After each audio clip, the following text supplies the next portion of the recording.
चलो बेटा Indian nationalism की बातें करते हैं, स्टार्ट करते हैं। ये चैप्टर बेटा आप अच्छे से कनेक्ट कर पाओगे क्योंकि इंडिया की कहानी है, और इंडिया की कहानी आपको मोटा मोटी थोड़ी बहुत तो पता ही है, ठीक है ना, कि भैया हमारे इंडिया के अंदर भैया पहले सबसे स्टार्टिंग से करें तो बेटा स्लेव डायनेस्टी का राज हुआ करता था, ठीक है।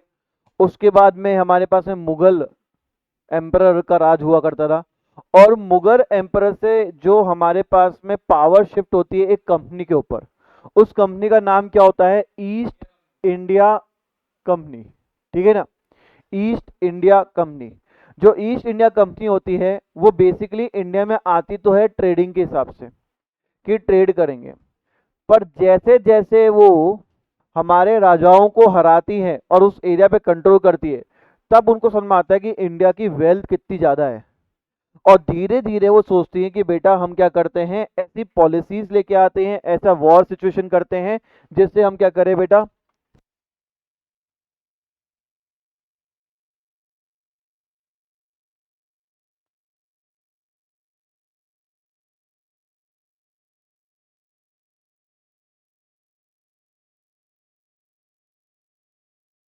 ऐसी ऐसी पॉलिसीज करें, ऐसी ऐसी चीज़ों को हम लेके आए, ऐसी वॉर लड़ें जिससे बेटा हम इंडिया का मेजर पोर्शन क्या करें, हमारे कंट्रोल में करें, और इंडिया की जो वेल्थ है बेटा उसको लूट कर हमारे वहाँ पे क्या करें बेटा, डेवलपमेंट करें, ठीक है। देखा जाए तो बेटा हमारे जो पहली ईस्ट इंडिया कंपनी ने जो पहली बार हमारे पास में पॉलिटिकल कंट्रोल किया था, वो किया था 1764 के अंदर। कौन सी बैटल थी बेटा, battle of Buxar. Battle of Buxar के अंदर पहली बार ईस्ट इंडिया कंपनी के पास में बंगाल के राइट्स आ गए। बंगाल मतलब हमारे पास में आज का बिहार, झारखंड, हल्का फुल्का उड़ीसा वाला इलाका और हल्का फुल्का यूपी वाला इलाका, उस पूरे रीजन को हम बोलते थे बंगाल रीजन। और बंगाल रीजन में जब लड़ाई होती है हमारे पास में, तब वो राजा को हरा देते हैं। अभी डिटेल में नहीं जाऊंगा कौन सा राजा था, कैसे भागा क्या नहीं गया, वो कभी और किसी क्लास में बताऊंगा। पर राजा को हरा देते हैं, और राजा को हराने के बाद में मुगल एम्परर बोलता है कि भैया ठीक है उस एरिया को आप संभाल लो, पहले भैया कोई और संभालता था अब आप संभाल लो। तो बैटल ऑफ बक्सर जीतने के बाद में ईस्ट इंडिया कंपनी के पास में आ गए बेटा दीवानी राइट्स। क्या आ गए, दीवानी राइट्स। दीवानी का मतलब मैं बता देता हूँ, दीवानी का मतलब होता है रेवेन्यू। रेवेन्यू मतलब समझ रहे हो आप लोग, जैसे अभी भी मैं आपको बोलूँ कि दीवानी राइट्स किसके पास में है, तो दीवानी राइट्स जो है हमारी गवर्नमेंट के पास में है। They have right to collect taxes from you. आपसे बेटा वो कर, आपसे जो टैक्स होता है वो आपसे क्या करते हैं, वसूल करते हैं वो, ठीक है। उस समय ये दीवानी राइट जो थे ना वो दीवान साहब के पास हुआ करते थे। देखो एक तो होता है नवाब साहब, एक होता है दीवान साहब। नवाब साहब मतलब जो political head of the country होता है, मतलब उस जगह का पॉलिटिकल हेड। दीवान साहब मतलब जिसको रेवेन्यू हेड बोलते हैं कि भैया उसके पास में टैक्स कलेक्ट करने की पावर है। तो ये लोग बन गए क्या बेटा, नवाब भी और दीवान भी, यानी कि ये नवाब भी बन गए, यानी पॉलिटिकल कंट्रोल भी करने लगे उस एरिया का, और साथ साथ में उस एरिया से जितना भी टैक्स होता था वो भी कंट्रोल करने लगे। They have they have both the rights, दोनों राइट्स इनके पास में आ गए। पहली बार ऐसा हुआ था कि ईस्ट इंडिया के पास में पॉलिटिकल राइट्स और टैक्सेशन राइट्स भी आ गए। जैसे ही ये आना शुरू हुई ना बेटा, इनको समझ में आया अरे भैया इंडिया तो भैया बहुत पैसे वाली कंट्री है, इंडिया के पास तो दमादम पैसा है। तो इन्होंने क्या करा, एक्सप्लॉइटेशन करना शुरू किया, यहाँ से वेल्थ को ड्रेन करते करते कहाँ ले गए बेटा, इंग्लैंड के अंदर इंडस्ट्रियलाइजेशन करना शुरू कर दिए। यहाँ इंडिया का पैसा वहाँ यूज करना शुरू कर दिया, यहाँ से एक्सप्लॉइटेशन करना शुरू कर दिया हमारे फार्मर, हमारे पीजेंट्स का, और वहाँ जाके क्या करने लगे बेटा, हमारे पास में हमारे पास में वहां जाके डेवलपमेंट करने लगे ब्रिटेन के अंदर अपने, ठीक है। कोई दिक्कत वाली बात है। धीरे धीरे धीरे धीरे बेटा कहानी जो होती है ना वो 1857 तक आती है, और 1857 में पहली बार हमारे इंडियंस जो होते हैं एक बड़ा रिवोल्ट करते हैं, जिसका नाम भी बेटा बहुत फेमस है, रिवोल्ट ऑफ 1857। जहां पहली बार ईस्ट इंडिया कंपनी के खिलाफ जो इतने सालों से अत्याचार हो रहा था, पहली बार इंडियंस जो होते हैं एक मास मूवमेंट करते हैं अगेंस्ट द ब्रिटिशर। और जब ब्रिटिशर बड़े मूवमेंट करते हैं बेटा, बहुत लोगों को पता चलता है कि इंडिया के ऊपर इतने सालों से ऑपरेशन दबाया जा रहा था, इंडिया को, इंडिया के लोग साथ में ऐसे जुल्म किए जा रहे थे। जब पूरी वर्ल्ड न्यूज़ में चीज़ फैलती है तो बेटा ब्रिटिश पार्लियामेंट की थू थू होती है, ब्रिटिश क्वीन की थू थू होना शुरू हो जाती है, बोले यार ये तो बेइज्जती हो गई हमारी कि एक कंपनी जो है इस तरीके से लोगों को क्या कर रही है बेटा, नोच रही है। तो क्या करते हैं 1857 के अंदर कि क्वीन जो होती है हमारे पास में वो मना करती है और बोलती है भैया अब से मेरा रूल चलेगा, क्वीन रूल चलेगा, कोई भी कंपनी का रूल नहीं चलेगा। मतलब कंपनी यहाँ से साइडलाइन हो जाती है, कंपनी का यहाँ पे इंपॉर्टेंस और रोल खत्म हो जाता है, कंपनी का यहाँ पे रोल किसी भी तरीके से नहीं रहता। कंपनी बोलती है बेटा यहाँ पे क्या चलेगा, क्वीन का रूल चलेगा, अब कंपनी का रूल नहीं चलेगा। तो क्वीन जो होती है वो 1857 के अंदर कंट्रोल करना शुरू करती है इंडिया को। मतलब अब जितने भी इंडिया के डिसीजंस होंगे they are to be taken in the British parliament. पहले कौन ले रहा था, ईस्ट इंडिया कंपनी, अब कौन लेंगे, ब्रिटिश पार्लियामेंट। ब्रिटिश पार्लियामेंट वहां से रूल बनाएंगे इंडिया के लिए कि इंडिया को किस तरीके से गवर्न करना है और वो रूल्स आएंगे। पर कुछ ज़्यादा सिचुएशन इंडिया की नहीं बदली, इंडिया की सिचुएशन वैसी ही रही जैसे पहले थी या उससे बदतर कर दी गई। ठीक है, सब कुछ कहानी चालू होती है 1884 के अंदर। लोगों को, इंडियन लोग जो अच्छे खासे मिडिल क्लास लोग थे और एजुकेटेड लोग थे, मिडिल क्लास एंड एजुकेटेड लोग जो थे इंडिया के अंदर, मैं बता दूं इंडिया के अंदर एजुकेशन उस वक्त बहुत कम स्तर पे थी। Only 14% of the people were literate that time 1884 के अंदर। प्रॉब्लम है क्या, आया 1884 के अंदर जो मिडिल क्लास थे, जो एजुकेटेड लोग थे ना बेटा, उन लोगों ने ये डिसाइड किया कि भैया अगर हमें ब्रिटिश पार्लियामेंट से हक की लड़ाई लड़नी है ना, तो उसी तरीके से लड़नी पड़ेगी जिस तरीके से वहां के लोग लड़ते हैं, मतलब पॉलिटिकल पार्टी फॉर्म करके। तो they decided to form the political party, political association. पर दैट टाइम कोई भी पॉलिटिकल पार्टी जो थी वो क्या थी, इलीगल हुआ करती थी। तो उस वक्त, जैसे मैं आपको बताऊं, इतिहास में हमेशा ये चीज ध्यान रखना कि हर एक, मतलब मान लो कि हर एक दुश्मन का एक दुश्मन होता है, हर एक घर में एक विभीषण होता है। ये कहानी है, जैसे राम जी को भैया विभीषण मिले थे हमारे पास में, रावण जी का सारा भेद बताने वाले थे। ठीक है, वैसे ही बेटा हमारे पास में ब्रिटिशर में भी एक विभीषण बैठा था जिसका नाम था ए ओ ह्यूम। जो ए ओ ह्यूम साहब होते हैं वो इस चीज का जिम्मा उठाते हैं कि भैया ठीक है, पॉलिटिकल पार्टी स्टार्ट करेंगे। एंड पॉलिटिकल पार्टी जो स्टार्ट होती है वो कौन सी होती है, Indian national Congress party. Yes, this is very true. जो हमारी आज की कांग्रेस पार्टी है ये एक ब्रिटिशर के द्वारा स्टार्ट की गई थी, उनका नाम था ए ओ ह्यूम। अधिकतर लोगों को ये लगता है कि कांग्रेस पार्टी किसी भारतीय ने स्टार्ट करी होगी, नहीं, भारतीय के फाउंडर नहीं है, इसके फाउंडर कौन है, ए ओ ह्यूम, जो कि एक ब्रिटिशर थे। ब्रिटिशर्स, ये ए ह्यूम साहब जो थे ये हमेशा इंडिया की जो प्लाइट मतलब होता है दुर्दशा, इंडिया की जो दुर्दशा थी उसको देख के हमेशा बड़ा दुखी हुआ करते थे। और यही कुछ इंपॉर्टेंट एजुकेटेड लॉयर्स के साथ में मिलकर क्या करते हैं बेटा, इस पार्टी की शुरुआत करते हैं। ठीक है, यहाँ तक कोई दिक्कत है, ये मैं आपको पहले बेस बता रहा हूँ, आपके चैप्टर में नहीं है, ये बेस बता रहा हूँ कि क्या कहानी है। ठीक है, धीरे धीरे धीरे बेटा पार्टी ग्रो करती है, बड़े बड़े नेता इसके साथ जुड़ते हैं, जैसे मोतीलाल नेहरू यानी जवाहरलाल नेहरू जी के पिताजी, बड़े अच्छे लॉयर थे बेटा वो भी। ऐसे बड़े बड़े नाम यहाँ पे दादा भाई नरोजी हो गए, हमारे मोतीलाल नेहरू हो गए, ये सब लोग जो होते हैं बड़े बड़े नेता जो होते हैं वो इस पार्टी में जुड़ते हैं और इस पार्टी में डिस्कस करते हैं कैसे हम क्या करें, ब्रिटिश पार्लियामेंट की तरफ अपनी आवाज़ को पहुंचाएं, किस तरीके से हम वहाँ पे कहानियाँ वहाँ पे पहुंचाएं हमारी, कि जो हमारे ऊपर यहाँ पे रूल जो किया जाता है किस तरीके से यहाँ पे गलत होता है। ठीक है, धीरे धीरे धीरे धीरे बेटा कहानी जो होती है वो पहुंचती है हमारे पास में 9 जनवरी 1915। अब यहां से आपका चैप्टर शुरू है, ये चैप्टर हमारा स्टार्टिंग यहीं से है, 9 जनवरी 1915। 9 जनवरी 1915 को ऐसा क्या होता है, तो बेटा एक बहुत ही फेमस आदमी का इंडिया में आगमन होता है, यानी कि इंडिया में आता है। वो कौन थे बेटा, वो थे Gandhi ji. I will not call him Mahatma Gandhi, Mahatma Gandhi नहीं बोलेंगे क्योंकि अभी तक इनको महात्मा की उपाधि नहीं मिलेगी, जिस दिन मिल जाएगी उस वक्त बोलेंगे महात्मा गांधी। ठीक है, तो गांधी जी जो होते हैं वो यहाँ पे इंडिया में आते हैं। सर इंडिया में आते हैं मतलब कहीं बाहर थे, हालांकि इंडिया में ही उनका जन्म हुआ था, पर वो स्टडी करने के लिए चले गए थे कहाँ पे, साउथ अफ्रीका। वहीं पे वो एक लॉयर बनते हैं, यानी कि वहाँ पे कानून पढ़ते हैं और लॉयर बनते हैं। और वहाँ पे उनके साथ में बेटा अपार्टीड सिस्टम के तहत रंग भेद की नीति होती है। समझा देता हूँ आपको, साउथ अफ्रीका में क्या होता था, काले और गोरे लोगों के बीच में भेदभाव हुआ करता था। जो ब्लैक्स हुआ करते थे, जिनको निग्रोस बोला करते थे, वो बेसिकली उन लोगों को, क्या हुआ, जो बेसिकली ब्लैक लोग थे उनके साथ में जो गोरे लोग थे वो क्या करते थे, वो गोरे लोग जो थे वो डिस्क्रिमिनेशन किया करते थे। जिसके तहत गांधी जी थे वो ब्राउन में आते थे, ब्राउन कलर की स्किन होती है, इंडियंस को ब्राउन बोलते हैं, कलर्ड बोलते हैं पीपल, तो ब्राउन कलर में आया करते थे। तो गांधी जी अच्छा खासा पैसा कमाते थे, तो उन्होंने फर्स्ट क्लास एसी का टिकट ले लिया। अब जब फर्स्ट क्लास एसी का टिकट ले लिया और गए तो देख यूरोपियन ने रोका, बेटा ये आपकी सीट नहीं है, आपकी सीट जो है पीछे जनरल डब्बे में है। तो उन्होंने बोला भैया मैं देखो मेरे पास टिकट है, मेरे पास में मैंने पैसे दिए हैं, तो ये मेरा हक है कि मैं इसकी ट्रेन की टिकट पे आराम से यहाँ पे बैठ सकता हूँ।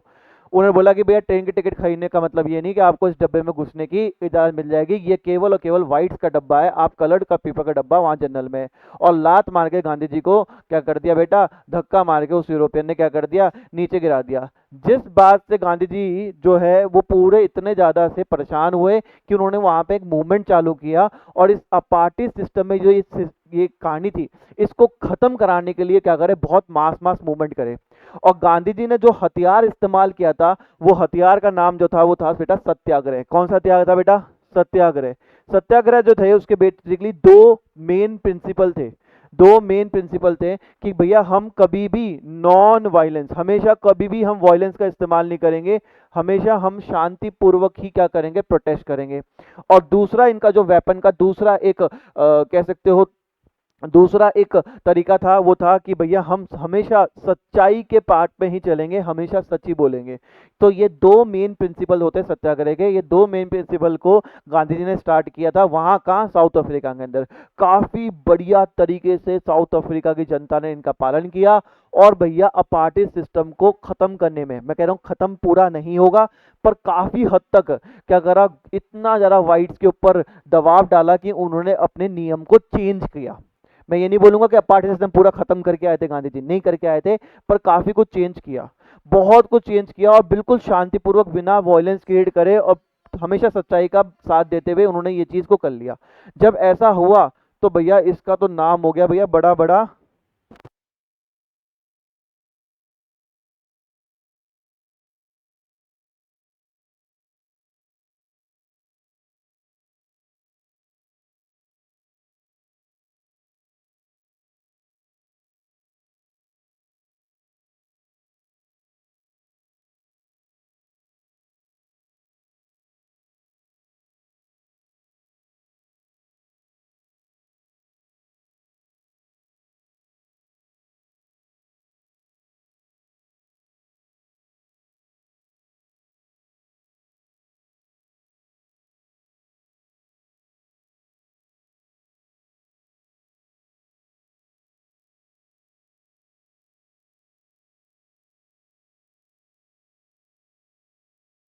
ठीक है बेटा, तो ऑलरेडी साउथ अफ्रीका में भैया गांधी जी का सत्याग्रह काफी फेमस हुआ था, और उसके बाद में गांधी जी वहां पे छोटी मोटी जीत जिता कर, मतलब बहुत बड़ी बात हुआ करती थी उस वक्त भी बेटा, गवर्नमेंट के खिलाफ बिना हिंसा करे गवर्नमेंट को झुका देना, घुटनों पे ला देना, बहुत बड़ी बात थी। गांधी जी जो है वो भारत की तरफ बढ़ते हैं, भारत की तरफ आते हैं, और 9 जनवरी 1915 को बेटा वो भारत के पोर्ट पे खड़े होते हैं, जिनका स्वागत करने के लिए बड़े बड़े बड़े नेता जो थे वो माला से स्वागत करने के लिए रेडी होते हैं। सर क्यों, क्योंकि बेटा गांधी जी ऐसा काम करके आए थे तो भारतीय, ऐसा काम करके आए थे बाहर के देशों के ना, जहाँ पे ब्रिटिश को ही क्या करा था, घुटनों में टेका था। तो भैया यहाँ के लोग उम्मीद मान के थे कि भैया गांधी जी आएंगे और अब इन ब्रिटिशर को सेम उसी पॉलिसी का इस्तेमाल करके क्या करेंगे, यहाँ से दफा दफा कर देंगे। क्योंकि गांधी जी 9 जनवरी 1915 को आए थे, इसलिए हर साल 9 जनवरी को हम क्या बनाते हैं, एनआरआई डे। क्या बनाते हैं हम, ठीक है बेटा, हर एक डे के पीछे ना कुछ कहानी है बेटा। तो एनआरआई डे जो हमारे बनाया जाता है हर साल हम लोग, ठीक है, वो इसलिए मनाए जाते हैं क्योंकि गांधी जी भी एनआरआई थे उस वक्त, और वो इंडिया में वापस आए थे और उन्होंने बड़े बड़े काम करे आगे जाके, ठीक है। तो 9 जनवरी को आए, आते ही मोतीलाल नेहरू ने बोला कि भैया अब कांग्रेस की कमान आपके हाथों में है, आप बताओ क्या और कैसे लॉन्च करना है सत्याग्रह, और इन ब्रिटिशरों को भगाना है यहाँ से, ब्रिटिशरों को तंग करना है। तो गांधी जी बोलते हैं कि मेरी बात समझो, मैं बाहर रहता था, मुझे इंडिया लोगों की सोच को समझने में टाइम लगेगा, पहले मैं पूरा भारत को घूमूंगा, थोड़ी थोड़ी जगह पे जहाँ पे मेरे को लगता है वहां मैं सत्याग्रह को इम्प्लीमेंट करूंगा, और जब मैं एकदम देखूंगा कि हाँ अब मैं सत्याग्रह को लॉन्च कर सकता हूं, तब जाके मैं सत्याग्रह को लॉन्च करूंगा। ऐसे हड़बड़ी में आज के आज लॉन्च तो नहीं कर सकता। यानी कहने का मतलब है गांधी जी ने टाइम मांगा। टाइम इसलिए मांगा, गांधी जी ये देखना चाहते थे कि भैया इंडिया के लोग क्या सत्याग्रह को इम्प्लीमेंट कर सकते हैं क्या, इम्प्लीमेंट कर सकते हैं? क्या मेरी बात समझ सकते हैं कि मैं क्या कहना चाह रहा हूँ? ये दो प्रिंसिपल को फॉलो कर सकते हैं या नहीं कर सकते हैं?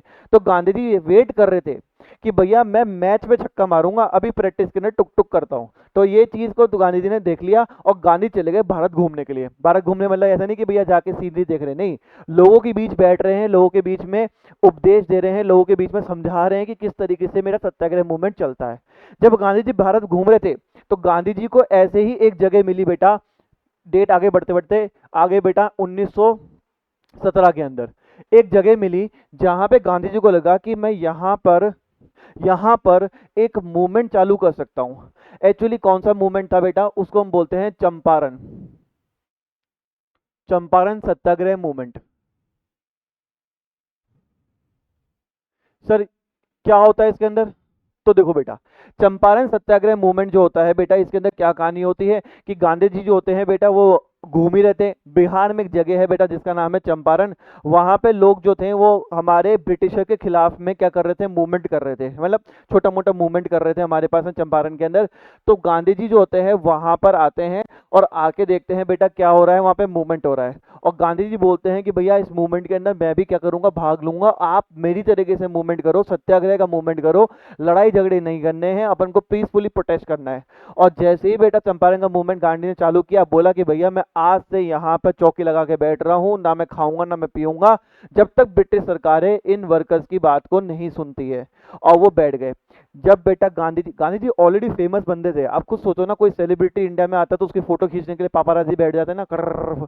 वैसे गांधी जी के भी न्यूज़पेपर पीछे पीछे भागते थे कि गांधी जी कहाँ जा रहे, कहाँ जा रहे, कहाँ जा रहे, क्योंकि फेमस थे ना भैया। तो गांधी जी जैसे ही इस चंपारण के बैठे, नेशनल न्यूज बना दी, हर न्यूज बन चुका था कि भैया गांधी जी ने सत्याग्रह चालू कर दिया, सत्याग्रह चालू कर दिया। और अंत तहत ब्रिटिशरों को 6 दिन के अंदर अंदर, 6 दिन के अंदर अंदर उस बुढ़ऊ ने क्या कर दिया भैया? ब्रिटिशर को घुटनों में टिका दिया। यानी कहने का मतलब गांधी जी की बात को स्वीकार कर दिया ब्रिटिशरों ने।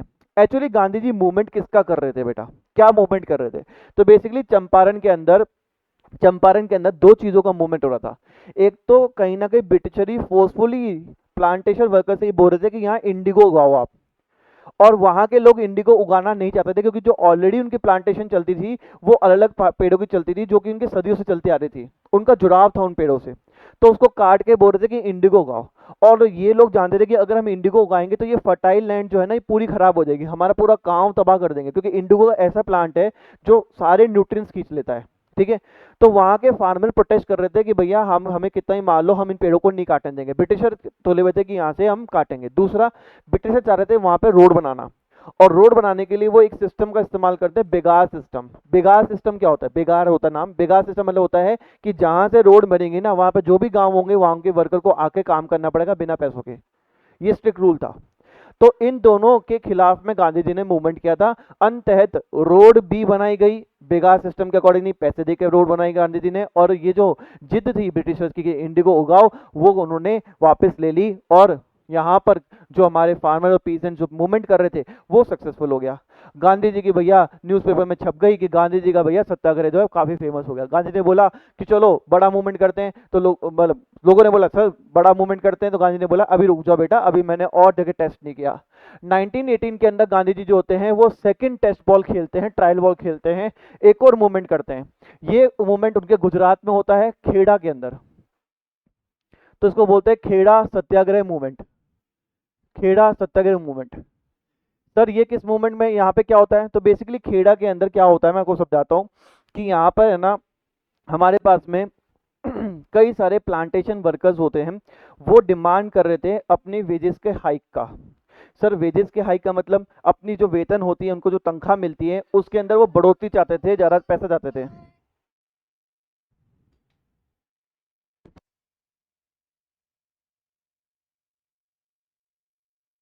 तो उसके अंदर वो चाहते थे कि बेटा ज्यादा पैसा मिले। अब ज्यादा पैसा चाहिए तो भैया गांधी जी ने बोला भाई ज्यादा पैसा क्यों चाहिए तुम्हें? अरे, तो बेटा उस वक्त क्या था, बीमारी चल रही थी। आप ये देखो ये साल ही बुरे हैं, हर 100 साल में ऐसा होता है बेटा। अगर मैं आपको बताऊं 1619 के अंदर, 1719 के अंदर, 1919 से 1819 के अंदर, ठीक है, 2019 के अंदर, ये 4 साल में बहुत बड़ी बीमारी आई है जिससे लोग साफ हुए। ये हर 100 साल में ऐसा रिपीट में देखने को मिला है। जैसे फॉर एग्जांपल 1619 के अंदर ऐसा क्या हुआ था सर, तो बेटा चूहों से निकलने वाला प्लेग नहीं आया था, जिससे बेटा कहते हैं कि 3 मिलियन पॉपुलेशन यानी 30 लाख लोग मरे थे, प्लेग आया था, ठीक है। फिर 1719 में क्या हुआ, चिकन पॉक्स आया था। क्या आया था बेटा, चिकन पॉक्स, जिससे कहते हैं बेटा 6.5 मिलियन लोग जो है वो मारे गए थे चिकन पॉक्स से। फिर सर 1919 में क्या आया था हमारे पास में, तो यहाँ पे निकलने वाला था बेटा प्लेग, और ये प्लेग किससे निकलता था बेटा, ये हमारा प्लेग निकलता था सूअरों से, ठीक है ना। तो वो उस प्लेग से हमारे पास में लगभग लगभग कहते हैं बेटा यहाँ से 12.5 मिलियन लोग मारे गए थे, यानी करीबन 1 करोड़ 20 लाख लोग मारे गए थे। और 1919 आप लोगों को पता ही है, आप लोगों ने अभी झेला है, दैट इज वॉज कोविड-19। ये ऐसे 100 साल में मैं देखा है कि आपको डेटा देखोगे आप, तो ये आपको 100 सालों का डेटा मिलेगा कि यहाँ पर ये जो साल है ना, इन साल में कोई ना कोई बड़ी बीमारी आती है। ऐसे ही बेटा उस वक्त बीमारी चल रही थी प्लेग की, और प्लेग की बीमारी के अंदर लोग जो थे वो बोल रहे थे कि भैया हमारे जो सामान हैं उनके क्या हो चुके हैं, प्राइसेस बढ़ चुके हैं, हमारे राशन पानी के प्राइसेस बढ़ चुके हैं, हमारी वेतन जो है वो उस अकॉर्डिंग नहीं है, तो हम वेतन को 30% इंक्रीज करना चाहते हैं। गांधी जी ने बोला बिल्कुल सही बात है, आपको प्लेग के आया हुआ है, इसलिए आपको क्या मिलना चाहिए, आपको प्लेग बोनस मिलना चाहिए, आपको वेतन में वेतन बढ़ के मिलनी चाहिए। तो वो मान नहीं रहते, गांधी जी ने मूवमेंट किया, भैया आज से खाना पीना छोड़ दूंगा, और 3 दिन के अंदर घुटनों को टिका दिया भैया, और 3 दिन के अंदर भैया सामने से बोनस जो था वो दिलवा दिया, 30% बोनस को इंक्रीमेंट दिलवा दिया। तो ये सब तरह के भी गांधी जी का एकदम क्या हो गया, एकदम मस्त चौके पर चला गया। फिर वहीं से निकले और 2 महीने के बाद में एक और जगह अहमदाबाद, गुजरात में घूम रहे थे बेटा, अहमदाबाद के अंदर एक और सत्याग्रह को लॉन्च किया।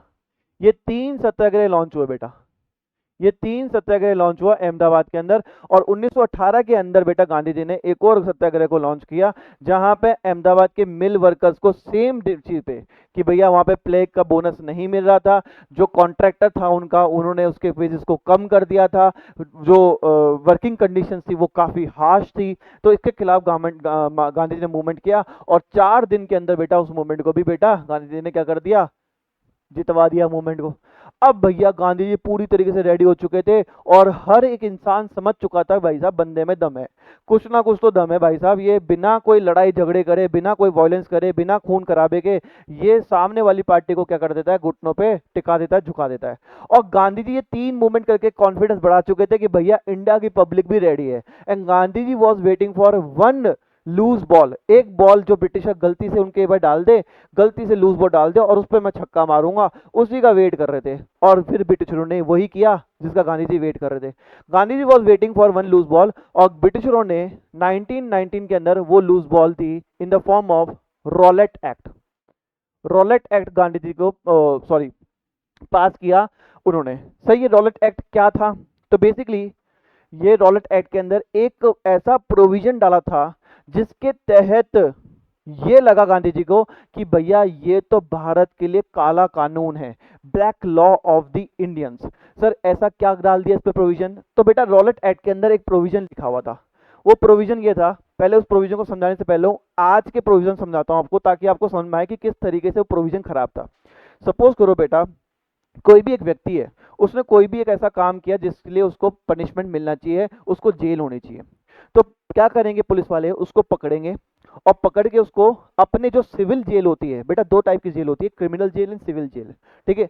तो जो सिविल जेल होती है जो कि थाने के अंदर ही होती है, उस थाने में वो डाल देंगे।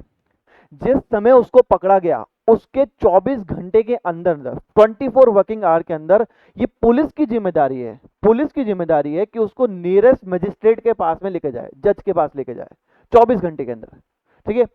अब आप सोचो, आजकल का आपको समझाता हूँ, थोड़ा आगे आप थोड़ा सा बड़े बनोगे ना तो आपको चीजें समझ में आएगी। जैसे हम जब मैं लॉ एलएलबी कर रहा था, तब मुझे ये बताया गया था कि बेटा अपने क्लाइंट को कभी भी शुक्रवार को पकड़ने मत देना अपने क्लाइंट को।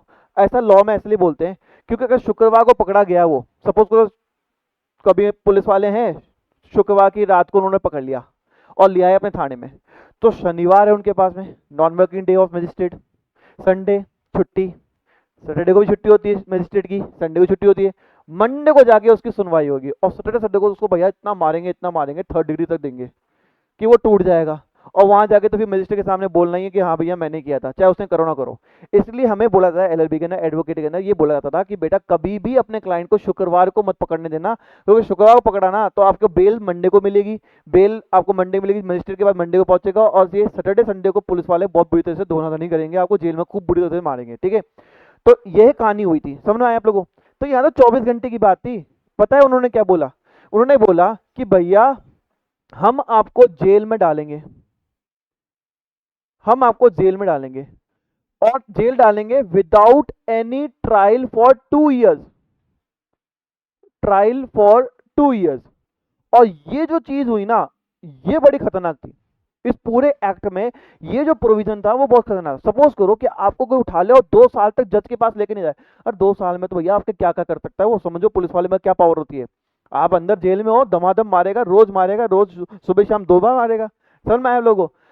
अब इससे क्या घबराए इंडिया लोग? भैया उस वक्त तो गांधी जी ने एक तरीका निकाल लिया था।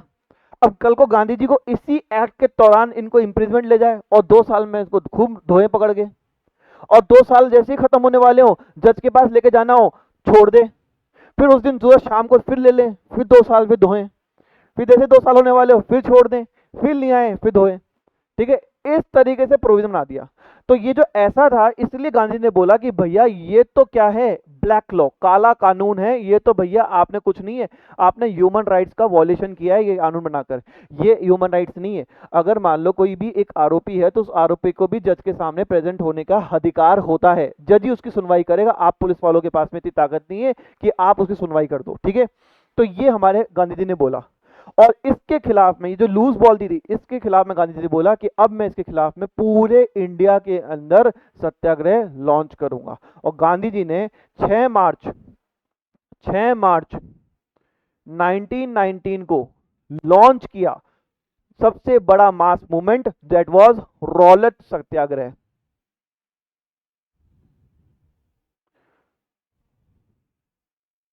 यहां तक की कहानी पढ़ के आओ बेटा, एक बार फटाफट से लिख लो इसको, ये सीरीज को मत छोड़ना क्योंकि ये नोट्स के ना सारा मिलेगा। हाँ बेटा, सत्याग्रह तो बेटा लास्ट में हमारे पास में हर में जुड़ेगा। क्यों? क्योंकि गांधी जी का ये वेपन था सत्याग्रह। इनका बेसिकली सत्याग्रह का मतलब ये था कि हम नॉन वायलेंस करेंगे और सच्चाई के रास्ते पे रहेंगे, तो इसलिए सबका नाम सत्याग्रह लास्ट में जुड़ेगा, ठीक है ना।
हाँ भाई, चलो बच्चों आगे बढ़े। तो यहाँ तक की कहानी समझ में आ गई आप लोगों को। तो 6 मार्च 19 कहा था अपन 1919 को रोलेट एक्ट को चालू किया गया।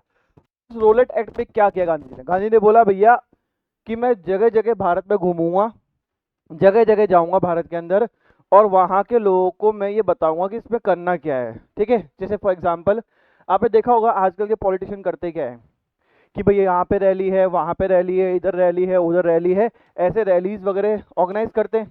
ठीक है ना? वैसे गांधी ने बोला कि मैं भैया भारत में घूमूंगा मस्त तरीके से। तो 9 मार्च को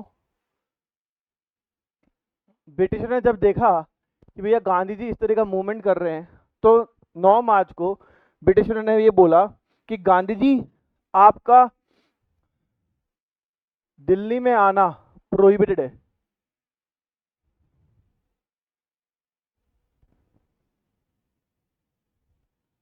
आप दिल्ली में आकर आ जाओगे तो आपको हम क्या कर लेंगे, पकड़ लेंगे। आप दिल्ली में नहीं आ सकते। ठीक है, प्रोहिबिटेड है। दिल्ली में आना आपका क्या है, प्रोहिबिटेड है। कोई दिक्कत वाली बात है बेटा यहाँ पे? तो 9 मार्च 1919 के अंदर ये बोला गया कि भैया आप दिल्ली में नहीं आ सकते, आप दिल्ली में घुस मत जाना गलती से भी। ठीक है भैया, कोई दिक्कत नहीं है। 10 मार्च को 10 मार्च को अमृतसर में बेटा क्या होता है, लोग थोड़ा हिंसा करना शुरू कर देते हैं, थोड़े हिंसक चीजें कर देते हैं, जिस कारण से वहां पर मार्शल लॉ इंप्लीमेंट किया जाता है। Martial law was implemented in Amritsar. ठीक है भाई दोस्त, अमृतसर में क्या करते हैं बेटा, मार्शल लॉ इंप्लीमेंट कर देते हैं। अब मार्शल लॉ का मतलब समझते हो क्या होता है? जैसे आज भी इंडिया में अगर मान लो मार्शल लॉ इंप्लीमेंट कर देना, तो उस सिटी के अंदर बेटा कोई भी लोग इकट्ठा नहीं हो सकते एक जगह पे। कोई भी बंदा इकट्ठा नहीं होगा, सब अपने घर में रहेंगे। कोई बंदा आर्म से एम्यूनेशन कैरी नहीं कर सकता, किसी तरह का वेपन कैरी नहीं कर सकता। पुलिस की पावर जीरो हो जाती है, आर्मी की पावर से वो देश या वो सिटी कंट्रोल की जाती है। समझ में आया आपको? जैसे आपको एक छोटा सा एग्जांपल देता हूँ। कश्मीर के अंदर मार्शल लॉ पता नहीं कब से इंप्लीमेंटेड है, क्योंकि वहां पे आपको पता ही है थोड़े बहुत लोग जो है वो आए दिन पत्थरबाजी करते रहते हैं। तो वहां पे पुलिस के पास में कंट्रोल जो है पावर का नहीं है, वहां पे आर्मी जो है गन लेके बैठी रहती है रोड पे भी। वहां कॉमन दिखेगा आपको, आर्मीज होगी, उनके जगह जगह पे ना वो बने हुए होंगे, स्टेशन बने हुए होंगे, चौकियां बनी हुई होंगी, और आर्मी के गन जो है प्रॉपर तरीके से गाइड करेंगे, वो आर्मी कंट्रोल करेगी। That is martial law. और मार्शल लॉ में ध्यान रखेंगे कि कोई भी लोग, कोई भी उस जगह जहां पे मार्शल लॉ इंप्लीमेंट है, वहां पे 5 लोगों से ज्यादा लोग इकट्ठा नहीं हो सकते एक साथ में। यानी ना तो कोई वहां पे शादी हो सकती है, ना ही वहां पे कुछ, सब परमिशन लेनी पड़ेगी आपको अगर कुछ करना है तो। कोई भी पब्लिक फंक्शन करना है, कोई भी मीटिंग करनी है, कहीं पे एंटरटेनमेंट का कुछ करवाना है, कुछ भी कराना है, कुछ भी होगा तो परमिशन लेनी पड़ेगी, अदरवाइज भैया आर्मी जो चाहे वो कर सकती है। ठीक है। 13 मार्च को कहानी तगड़ी होती है बेटा, जलियांवाला बाग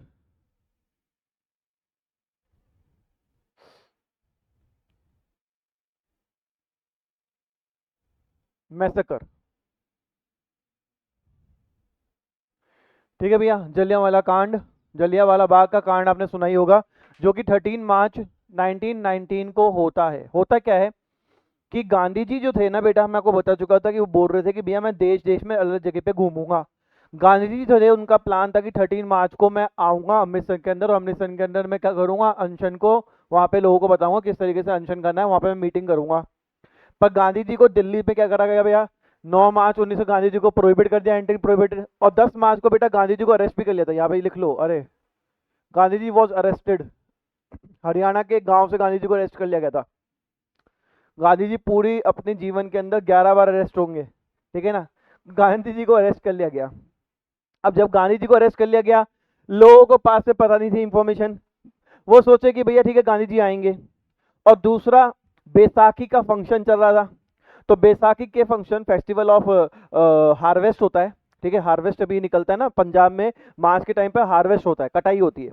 जब कटाई होती है तो नया धान, नया नया गेहूं सब निकलता है। तो लोग जो होते हैं वो क्या करते हैं, पंजाबी लोग जो होते हैं वो क्या करते हैं, इसको बैसाखी के त्योहार बनाते हैं यहाँ पे। तो वो त्योहार बनाने के लिए कई लोग तो बेटा अपनी फैमिली के साथ में जलियांवाला बाग में गए थे। कई लोग जो थे वो गांधी जी की स्पीच सुनने के लिए गए थे। तो ऐसे करके बेटा जलियांवाला बाग के अंदर लोग जो होते हैं वो क्या होते हैं, इकट्ठा होते हैं। जलियांवाला बाग के अंदर लोग जो होते हैं वो इकट्ठा होते हैं, और इकट्ठा होकर ना वहां पर बैठ के आराम से, कोई भी दिक्कत नहीं थी, कोई प्रोटेस्ट ऐसे कुछ नहीं कि भैया कोई गन आर्म एम्यूनिशन, बच्चे भी थे, बड़े भी थे, महिलाएं भी थी, पुरुष भी थे, सब वहां पे थे, वहां पे अपना अपना मेला मेला एंजॉय कर रहे थे, बैसाखी का फंक्शन एंजॉय कर रहे थे। जब ये बात पता चली जनरल टायर को, जनरल टायर देखो जनरल कहाँ पे यूज करते हैं अपन वर्ड, आर्मी में। जैसी बातें चली जनरल डायर लिखो, जनरल डायर को पता चलती है, तो जैसी बात चलती है जनरल डायर को पता चलती है कि भैया लोग कुछ ऐसे इकट्ठे हो रहे हैं, उसने मार्शल लॉ तो इम्प्लीमेंट था, और सर लोगों को ये भी नहीं पता था कि मार्शल लॉ इम्प्लीमेंट है हमारी कंट्री, हमारी सिटी में, है ना। आप खुद सोचो न्यूज़पेपर उस वक्त कितने लोग पढ़ पाते होंगे, मैंने आपको बताया 14% of the population were literate, 14% population literate है। तो आमतौर पे लोग तो क्या सुनी हुई बातों पर विश्वास करते थे ना, तो लोगों को पता ही नहीं कि मार्शल लॉ इम्प्लीमेंटेड होता क्या है कैसे नहीं होता है, वो तो अपने साथ घूमने चले गए आराम से। तो जनरल डायर को जैसे पता चला, जनरल डायर ने अपने 78 रेजिमेंट को उठाया। रेजिमेंट समझते हो आप लोग, सेना की टुकड़ी को बोलते हैं रेजिमेंट, ठीक है। हर किसी की रेजिमेंट, जैसे राजपूताना रेजिमेंट, गोरखा रेजिमेंट, तो राजपूताना रेजिमेंट में राजपूत लोग होंगे, गोरखा में गोरखा वाले लोग होंगे, ठीक है। ऐसे हर किसी की अपनी जाट रेजिमेंट, तो रेजिमेंट बनी हुई होती है। उसमें से बेटा 78 रेजिमेंट के लोगों को उठाया उसने और टैंक के साथ में चल दिया। अब किस्मत इसकी खराब ये थी कि भैया जो टैंक लेके गया था ना, वो जो जलियांवाला बाग की जो एंट्री है, आप लोग गए हो कभी जलियांवाला बाग, जाना, जलियांवाला बाग के सामने बिट्टू छोले कुलचे, पहले वो खाना बहुत टेस्टी है, ठीक है। तो जलियांवाला बाग के सीधे अंदर जाओगे ना आप, तो बहुत छोटा सा गलियारा है, स्टार्टिंग में बहुत छोटा सा गलियारा है, तो टैंक तो वहां पहुंच नहीं पाए, टैंक तो भैया वहीं बाहर रोकना पड़ा। और गार्डन कुछ इस तरीके से है, गार्डन इस तरीके से है कि ये जो छोटा सा गलियारा है ना, बस ये गेट है, एक यहाँ पे भी गेट था पर वो बंद था, यहाँ पे गेट था पर वो बंद था, यहाँ कुआं है, ठीक है ना, बस ये एक मोटा मोटा स्ट्रक्चर है उसका। तो टैंक तो घुस नहीं पाए, पर हाँ इंसान आराम से घुस गए। तो उसने ये वाला गेट पे पूरा क्या कर दिया बेटा, यहाँ पे रेजिमेंट पूरी बिछा दी यहाँ पे, और ओपन फायर के आदेश दे दिए। ओपन फायर का आदेश मतलब ये होता है कि भैया जो दिख रहा है उसको मारो, इररिस्पेक्टिव ऑफ जेंडर, मेल और फीमेल, बच्चा कुछ भी हो, जो दिख रहा है वो मारो, ओपन फायर, ओपन फायर का आदेश दे दिए। तो यहाँ पे मारा गया। कई लोग अपनी जान बचाने के लिए बेटा क्या हो गए, कुएं में कूद गए, कुआं सूखा पड़ा था तो वैसे मारे गए। कई लोग इस गेट से निकलने के लिए ग्लेड कायम करे तो वहां पे जाके मारा। यहां तो निकल नहीं सकते थे क्योंकि यहाँ पे तो रेजिमेंट थी, तो बहुत बुरी तरीके से लोगों को मारा गया, कोई नहीं बच पाया। कहते हैं 413 लोग ऑफिशियल मारे गए, पर ये केवल और केवल गवर्नमेंट आंकड़े हैं। एक किताब है जिसके अंदर लिखा हुआ है कि ऑलमोस्ट 1100 लोग मारे गए, 1100 लोग मारे गए थे। पर हमारी एनसीईआरटी में और आगे जाके, अब इस वाली एनसीईआरटी 10th में नहीं है, 12th वाली एनसीईआरटी में लिखा हुआ है 413 पीपल वर किल्ड, मारे गए थे, मारे गए थे, ठीक है। 413 लोग मारे गए टोटल, बच्चे, महिलाएं, गर्भवती महिलाएं, सारी, कुछ नहीं छोड़ा, ओपन आदेश दिए थे, ठीक है बेटा, कोई दिक्कत वाली बात है।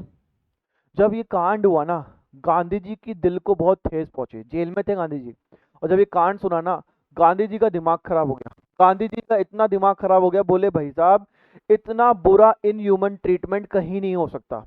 आप खुद सोचो, आप कहाँ क्या लेके जा रहे हो, आर्मी किनको मारने के लिए, निहत्थे लोगों को मारने के लिए, समझ रहे हो, निहत्थे लोगों को मारने के लिए आपने आर्मी, और उसको ओपन फायर का आदेश दे दिया, जिसको चाहे उसको मारो, छोटे बच्चे हो, 5 साल का बच्चा हो, गोदी वाला बच्चा हो, सबको मार दिया उन्होंने। तो भैया पूरे देश में इस बात की आलोचना की गई कि ये जो किया है ये इनह्यूमन है, ये इंसानियत नहीं है, बिल्कुल भी इंसानियत नहीं है। निहत्थे लोग थे, और जनरल डायर के पास में निहत्थे लोगों को मारने का क्या रीजन हो सकता है, क्या वो कोई प्रोटेस्ट कर रहे थे, नहीं। तो जनरल डायर के ऊपर इतने सारे सवाल खड़े हो गए, और ये जो न्यूज थी, इस न्यूज को हमने इंटरनेशनल मीडिया में भी उठाया, और ब्रिटिश पार्लियामेंट को हमेशा इस बात पे क्या मिलते, बैकलैश मिलने शुरू हो गए। ब्रिटिश पार्लियामेंट की भैया इस बात की बहुत ज्यादा क्या होने लगी, बेइज्जती होने लग गई कि ऐसे कैसे कर दिया आपने, क्या उन्होंने कोई नियत्ते लोग थे, आपने कोई टेररिस्ट सुने थे जो आपने ऐसे मार दिए। तो ये सब चीजें होने लगी जनरल डायर के बारे में। गांधी जी का बहुत दिल टूटा, और गांधी जी ने क्या कर दिया, अपना टाइटल को छोड़ दिया, रिनाउंस कर दिया। सर टाइटल कौन सा, तो गांधी जी को ब्रिटिश की तरफ पे मिला था केसरी हिंद का टाइटल, केसरी केसरी हिंद का टाइटल वो छोड़ दिया गांधी जी ने। सर ये टाइटल क्या होता है? तो कुछ ब्रिटिशर, आपने सुना होगा, आज भी देखा होगा, एक क्रिकेटर है जिनको बोलते हैं सर रविंद्र जडेजा। तो what is a sir? Sir एक उपाधि है जो उनको दी गई है ब्रिटिशर्स ने, है ना। अब आप उपाधि देखने, उपाधि देखनी है आपको, देखना कैसे देखेंगे? ब्रिटिश में जाएंगे, जहाँ पे वर्ल्ड की सबसे सेकंड मोस्ट एक्सपेंसिव हमारे पैलेस है, विक्टोरिया पैलेस इंग्लैंड के अंदर, ठीक है। वहाँ जाएंगे, महारानी आएगी प्रॉपर एकदम गेटअप के अंदर, एकदम ताज वाज लगा कर, तलवार निकाली और ये बोलेंगे now you have been called this, आपको टाइटल दिया जाता है सर का, और एक डिग्री देगी सर का टाइटल, ठीक है। तो ये टाइटल देने की प्रथा ब्रिटिशरों के टाइम में थी, टाइटल दिया करते थे वो। आज भी आप देखो तो हमारे यहाँ पे भी टाइटल देते हैं, आपने देखा होगा खेल रत्न, भारत रत्न देते ना। तो टाइटल देने की प्रथा हमारे वहीं से आई है। तो ब्रिटिशर में टाइटल दिया करते थे।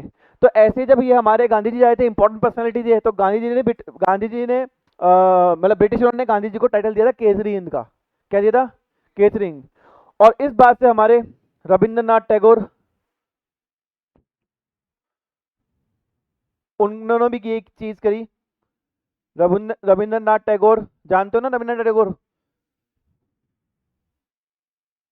रविंद्रनाथ टैगोर रिनाउंस्ड, रिनाउंस मतलब त्याग देना, हिज टाइटल, उन्होंने भी अपना टाइटल छोड़ दिया बेटा।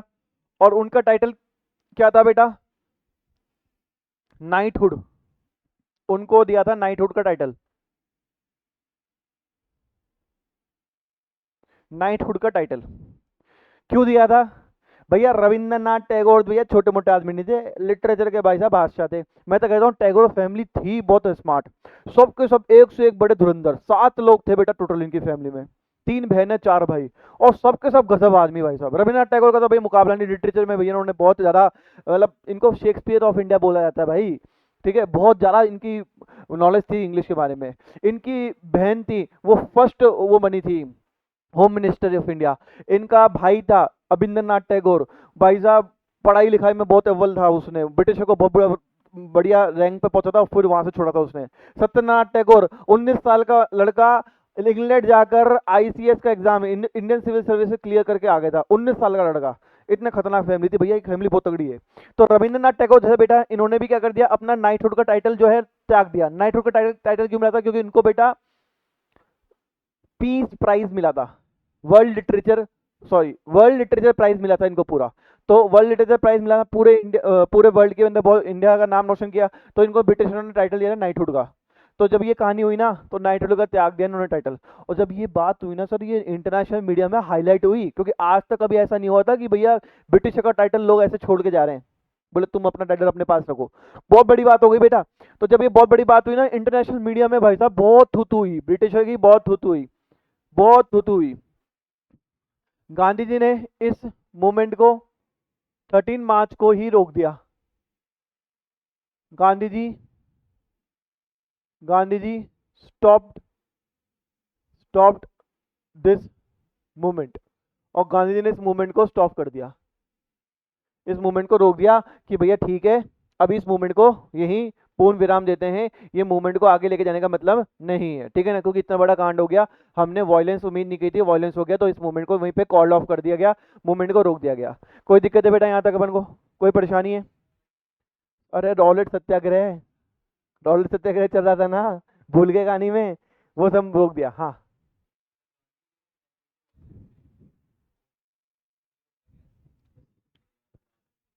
देख भाई ऐसी बात है, गांधी जी बहुत विजनरी आदमी थे, आगे जाके वो समझ में आएगा गांधी जी की साइकोलॉजी। गांधी जी को समझना हो ना आपको, तो उनकी है ना किताबें पढ़ो सर, बहुत जरा डीप में, और 100 साल आगे की सोचने वाला आदमी था। उसको ये समझ में आ गया था कि वॉयलेंस से हम नहीं जीत सकते। क्यों? देखो समझो बात को, हमारे इंडियंस में एक बात बड़ी, अब देखो ना हमारे इंडियंस में है ना, कह सकते हो आप कि हम लोग बटे हुए इस तरीके से, हम रिलीजन में बटे हुए हैं पूरे, ठीक है, और रिलीजन भी कास्ट में बटे हुए हैं, और कास्ट भी जातिवाद मतलब कि उसमें बटे हुए हैं, और उसके बाद में गांववाद बाद में बटे हुए हैं, उसके बाद भी वो इंडिविजुअल बटे हुए हैं, मतलब हम लोग बहुत बिखरे हुए हैं, हम यूनाइटेड नहीं है। कहने का मतलब है यूनाइटेशन, यूनाइटेशन पावर हमारे अंदर बिल्कुल भी नहीं है। आप ये देख लो, Britishers were only 10,000 in numbers, 17 crore की पॉपुलेशन थी हमारी, 10,000 ने रूल किया। अगर 17 करोड़ की पॉपुलेशन और हर एक बंदा अगर एक एक हाथ भी मारता ना एक एक बंदे को, 10,000 लोग मर जाते, तब भी कैसे हमारे ऊपर पूरा राज किया? रीजन ये था कि कुछ ऐसे इंडियंस थे जो ब्रिटिशर का सपोर्ट किया करते थे। Indian army, britisher was using Indian army.